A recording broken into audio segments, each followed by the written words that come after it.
Oh, bury me beneath the willow, under the weeping willow tree, so she may know where I'm sleeping, and perhaps she'll weep for me. Hey y'all, Jim Pankey here with the next part of our beginning Bluegrass Banjo backup series, and got just one thing I want to show you today, but it's going to take a little effort, but I'm convinced that you can do it. And we're going to discover today what I was just doing there, and you probably saw it. So we covered last time, we covered that F-shaped chord. You know, that one right there. And that's a closed chord. You know, we've got all four strings held down. Well, there's another shape that's a closed shape that uses all four strings, and it's a D shape. And so let me build that for you, and I'll scoot up here close for you to see what I'm doing. Index on the third string, second fret. Middle, second string, third fret. Pinky goes first string, fourth fret, and then your ring finger, fourth string, fourth fret, and it looks something like that, and it sounds like, and that's a D chord. Now, if that's new to you, you'll definitely want to practice that a little bit and kind of get the hang of it. But that's your D shape, and it's movable. And so the primary one we want to deal with today is we're going to take that D shape and we're going to bring it all the way to the ninth fret. So your pinky and ring finger should be at the ninth fret, and that makes a G chord. So remember, we've got our G chord that you knew that was open, and then you had your G chord that we learned last time was at the fifth fret using that F shape, and now we've got one at the ninth fret that also makes a G chord, but we're using our D shape, or shaped like a D chord. And some people will call them, you know, first position, second position, but let's face it here. First chord that we learn like that is a D, so we're going to call that a D shape. And you call it what you want to. You can call it, you can call this one Bill and this one Herman. Whatever makes you happy. But ultimately, that's the shapes that we're using. So if we know that that's a G, anytime a G comes up in a song, then we can substitute that for our G. So we did last time, Will the Circle Be Unbroken? And so remember, it started in G. So we could start right here. Will the circle be unbroken by N? And then it went to C, by Lord, by N. And then we'll go back to G, by. So we're using that G shape. And you can substitute that G anytime you're playing backup for any G that comes up. No kidding, you can. So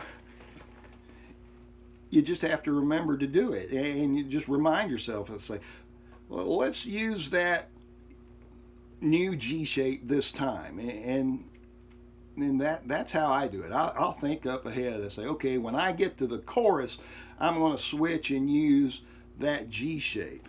So, but the thing I want you to practice today and this week is being able to make a transition from that G shape we learned last week to the new G shape we've got this week. And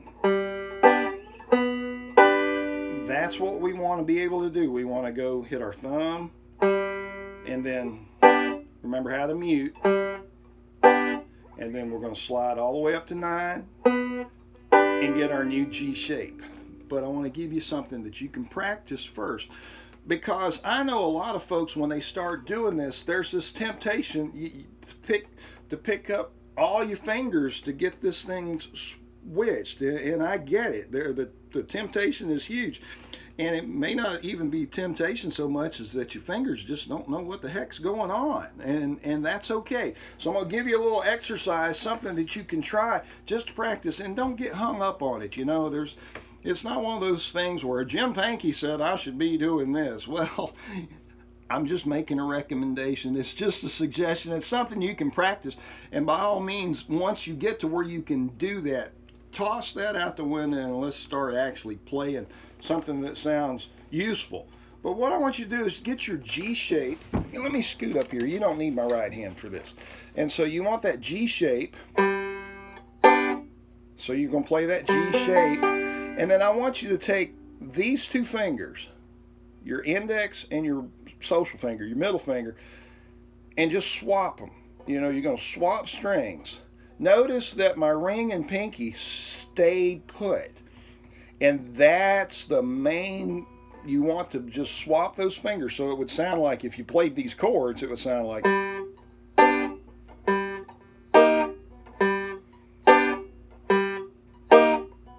And you're just swapping them. So you got your G, and then you swap the top. And that's just, that's going from G to a E flat, which is, that's never going to come up in a bluegrass song. But it's a good practice just to get used to leaving that pinky and ring finger down. You want to leave those down. And then once you're comfortable swapping those two fingers, you're going to play that at the fifth, then you're going to slide up to the ninth, and you're going to put these two fingers back down in their new position. So vamp, pick them up, slide, put them back down in their new position. So you're changing chords on the movement. Notice I pick those up and slide, but these two guys stay on the strings. And as a matter of fact, you can hear that happening. You hear that slide? That sound?